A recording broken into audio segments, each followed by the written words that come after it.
Hi there guys, Sam here. Welcome back to another video. You join me once again in my Mark 7 Golf R to talk around should we buy a Mark 8 Golf R. So yeah, I'll get straight into this one.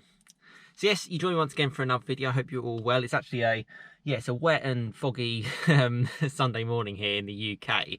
But I thought I'd talk about I thought I'd ask this question.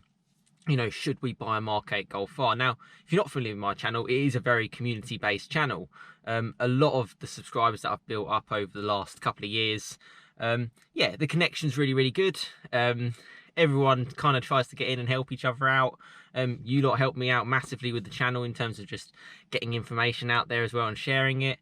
And I enjoy that massively. And I think cars like the Mark 8 Golf R are just, I think they're very much global people's cars, you know, and I think they're special in their own right. And I also love how I get so many comments, not just from the UK, from all across the world, from Australia, from Ireland, from the US, from Holland, from all around the world. And it's great, and I love that about the Golf R, about it being a global car. But should we buy one?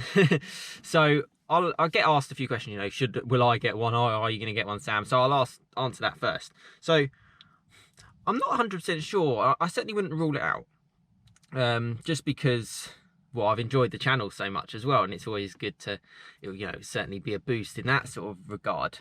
But I think I'm probably more leaning towards I just love this Golf R. That's just me personally, my Mark 7 Golf R. I love the looks. I think it looks great in 3-door. I love the manual gearbox.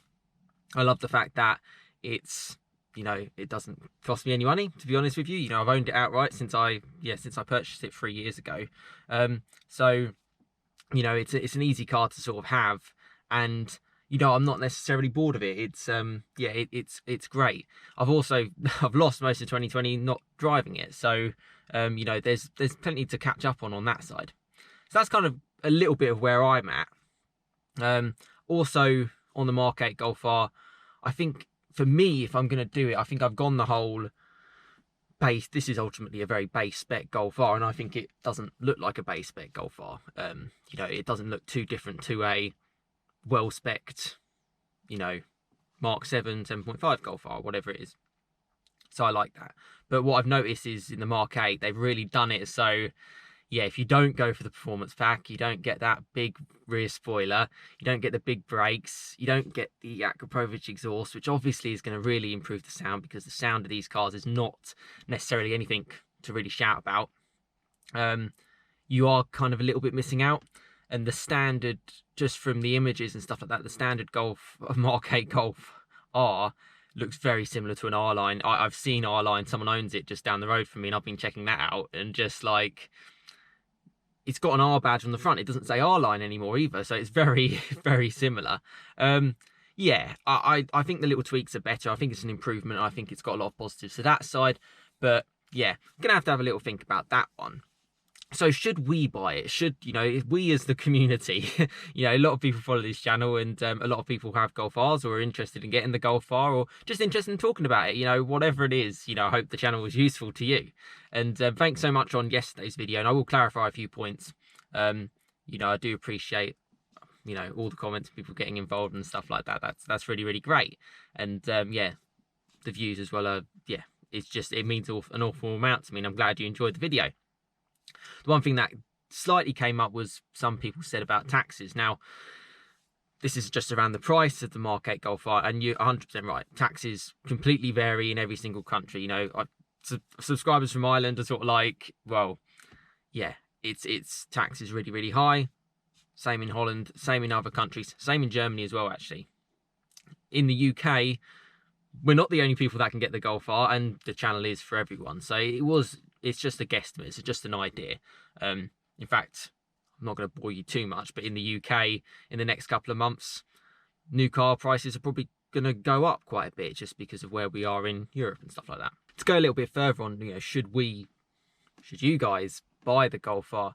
I think it does have that unique thing with the drift mode. I know it might be a bit of a marketing kind of ploy and stuff. You can't use it on public roads, all that kind of stuff. But it is a differentiator. It's what I loved about the Mark III Focus RS. It had that drift mode, and it's just a little bit cool. It just makes it sounds like the car, the Haldex system, four-wheel drive system is a little bit more exciting, and that is potentially one reason to go for it. You know, it's a little bit more power over its rivals as well. You know, the M135i four-wheel drive in the UK isn't quite as powerful.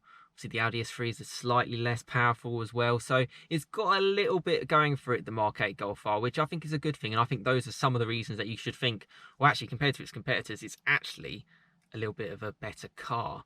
And I think all things considered, once you get all your discounts in, price-wise, it's probably not going to be too much different. And obviously, it's not going to be too much different because VW are not going to sell these cars at a completely different price to its competitors. They've got, you know, so many more intelligent people behind the scenes trying to work that one out. You know, you guys are a lot smarter than me as well. All your knowledge sort of combined and everything with what you know about in the car community. And that helps me out quite a lot and helps everyone else out as a result. So, you know, they're thinking this through, and I think it's got a good shot of being a great car. I don't want to take a downer on the car or anything like that. I think it will be a great car, and I think it will hold its own in the market. And I think it will be a car that you should really consider. You know, certainly don't rule it out at all. In 2014, when the Mark 7 Golf R came out in the UK anyway, there were lease deals everywhere. You could get this car on like really, really low monthly rates. And it was almost like a no-brainer. That's why there's so many out there on the market. It's an absolute no-brainer. Will they do that for the Mark 8 Golf R? I'm not so sure. I think they're trying to pitch it as very much a more premium product. And I think they're trying to have that discrepancy from a base Golf GTI to a top-of-the-range sort of Golf R now. Whereas before, the thing that was confusing is you get Golf Rs for cheaper than Golf GTIs, which is again why I ended up in this car. Yeah, it felt like a no-brainer. You were getting like sort of 80 brake horsepower more from a standard GTI from a Mark 7. So I don't know what the deals are going to be like. Exact pricing in the UK, I think you probably will dip below the 40 grand mark just because we have this tax bracket in the UK. It was again one of the reasons why I got this car. You basically only pay about 140, 145 pounds a year for tax. But if your car is worth more than £40,000 at the point of purchase, you have to whack on an extra like £310 on top of that, which isn't nice. You know, it's the cost of some people's insurance. So yeah, that's why I think it will. But I think that will be a very, very base spec. I'm still interested to know if it's going to come in less than the Audi S3 because, yeah, even as a base spec, it's going to have more power. So you'd think it might end up costing more. Anyway, I'll find out. And once the UK configurator's out, I'll show you and do a video on that. So yeah, get the clarity on all of that. But yeah, should you buy it? Should you, in the comments and people who talk about it, should you get it? Are you getting it? First of all, well done if you are getting it, if you are inquiring, and if you are going to go through with it. I think fundamentally, all I will say is that if you can afford it, buy it. It's not going to be a car that's going to make you money. It's going to be a car that will cost you money. But if you can justify it in your life and you want to have a nice car to use every day, I think, you know, I do think it's a no-brainer. A lot of people mentioned a lot of different cars you can get for that sort of price bracket, and I 100% agree. First of all, a lot of those cars are used. They're not like-for-like new cars. You know, you could get yourself an M2 competition. You could get yourself a used RS4 from you know, 4 or 5 years ago or something. You know, a lot of people mentioned a lot of those things. I've seen used A45Ss for like £40,000. Just as the way the market is. Surprisingly, not everyone fancies a 450 brake horsepower daily driver, or a daily A class. So it's yeah, there's a lot of competition in that, right? And the positives for all of us, whatever the price is the used market has never looked so good. If you can find a straight car, yeah, you're kind of laughing. You're certainly mitigating the kind of cost aspects, which unfortunately, you know, yes, you'll get the hype of getting the car, but you know, as soon as those payments or whatever starts coming in, however you choose to purchase the car, yeah, it will kind of sink home hard. So just make sure you're making the right decision is the one thing I'd say. And you know, I do share plenty of other content on this channel. You know, I share my fast forwards because they are fun and they are a little bit more affordable, to be honest. Let's just be honest with that. I also share a bit of Porsche content, which is not as affordable, but it is affordable because in the UK anyway, and I'm sure it's the same around the rest of Europe and the rest of the world, they hold their value, and most cars tend to go up or not lose any money, which is just crazy. I'd love to be sitting in a 981 Cayman GT4 right now, which I would have owned for 5 years from new, and it still be worth more than I paid for it. And you've had 5 years of fantastic driving. So that's why I kind of share those kind of cars, because it's a community channel, and I think it's attainable. I think you can make it work in your life, and I hope as I go down the line, I get, I can experience that, and I'd certainly share it on the channel as well. But listen, I hope this video's helped. Just a short little video, just to, for your Sunday morning. I'm glad they've announced a lot of stuff on the Golf R. I know I've kind of saturated this week with Golf R content. I hope you have enjoyed it. It seems like you have. For me, it was just kind of like, pretty much, all the information's out now from VW. And yeah, I wanted to share it, and you lot have have really enjoyed it. Welcome to the channel, the new subscribers and stuff like that. I appreciate that. I'm sort of like, getting over 1,400 of you now, which is just crazy for a guy who just sort of sits in his car most of the videos chatting about cars. So yeah, I really do appreciate that, and thank you for joining. Like, share, subscribe for more content to come. I'm certainly keeping the channel going, and I'm going to take this car for a drive, because I literally haven't started it up in a good few weeks now. So battery shouldn't be flat, because I had my battery issues in the past, if you're not familiar, and had the replacement one of that. So I'll take it for a drive, probably take the Fiesta ST out as well.